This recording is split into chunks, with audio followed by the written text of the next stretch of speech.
உங்கள் அனைவருக்கும் சமாதானம் உண்டாவதாக. இன்றைய தியானத்திற்காக எடுத்துக்கொள்ளப்பட்ட வேத வசனம் மத்தேயு 24:44. நீங்கள் நினையாத நாழிகையிலே மனுஷகுமாரன் வருவார், ஆதலால் நீங்களும் ஆயத்தமாயிருங்கள். இல்லையா? அன்றராக இயேசு கிறிஸ்துவனுடைய இரண்டாம் வருகையை குறித்து மத்தேயு எழுதியிருக்கிறார். ஆவியானவர் துணை கொண்டு ஆயத்தமாக இருங்கள். திருமணத்துக்கு நாம் ஆயத்தமாக இருக்கிறோம். படிக்கிற பிள்ளைகள் தேர்வுக்காக ஆயத்தமாக இருக்கிறாங்க. ஊர் பயணம் செல்வதற்கு ஆயத்தமாக இருக்கிறோம். வேலைக்கு செல்வதற்கு ஆயத்தமாக இருக்கிறோம். உலக பிரகாரமான எல்லா காரியங்களுக்கும் நாம் ஆயத்தமாக இருக்கிறோம். நல்லது.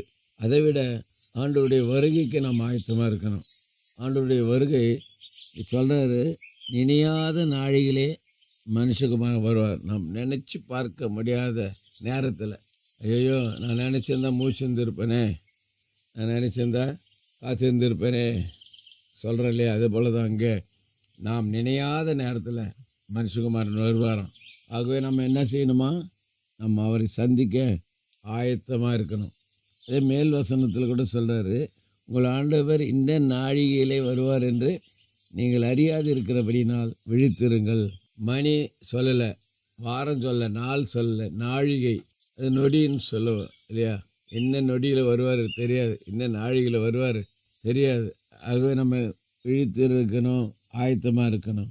இதே மத்தேயுல சொல்கிறார், 5 புத்தி உள்ள கன்னிகைகள் ஆயத்தமாக இருந்தபடினாலே மணவாளனோடு கூட அறையிலே பிரவேசித்தார்கள். ஆயத்தம் இல்லாத 5 புத்தி இல்லாத கன்னிகள் மணவாளனோடு பிரவேசிக்க முடியாமல் வெளியில் நின்று கதையை தட்டுகிறார்கள். அவர்களுக்கு ஆண்டவர் சொன்ன பதில், நான் உங்களை அறியேன். பாருங்கள், நம்ம கூட நல்லா காணிக்கை கொடுக்கலாம், தசம்பாகம் கொடுக்கலாம், ஜெபிக்கலாம், ஆராதனைக்கு வரலாம், எல்லாம் செய்யலாம். ஆனால் நம்ம ஆயத்தமாக இல்லைன்னு சொன்னால் நம்ம கூட கைவிடப்படுவோம். ஆகவே ஒரு எச்சரிப்பின் செய்தி, ஆண்டுடைய வருகைக்கான அடையாளங்களை நம்ம கண்கூட பார்க்குறோம். ஆகவே ஆண்டுடைய வருகைக்கு நம்ம எப்பொழுதும் ஆயத்தமாக இருக்கிற பிள்ளைகளாக இருப்போம். கர்த்தர் நம்மை ஆசீர்வதிப்பார். செபிப்போம்.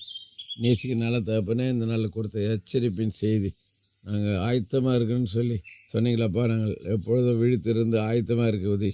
இயேசு நாமத்தில் ஜெபிக்கிறோம் நல்ல பிதாவே, ஆமென். நம்முடைய கர்த்தரும் இரட்சகருமாகிய இயேசு கிறிஸ்துவின் கிருபையிலும் அவரை அறிகிற அறிவிலும் வளருங்கள். அவருக்கு இப்பொழுதும் என்றென்றைக்கும் மகிமை உண்டாவதாக. நம்முடைய கர்த்தராகிய இயேசு கிறிஸ்துவின் கிருபை உங்கள் அனைவரோடு கூட இருப்பதாக. ஆமேன், ஆமேன், ஆமேன்.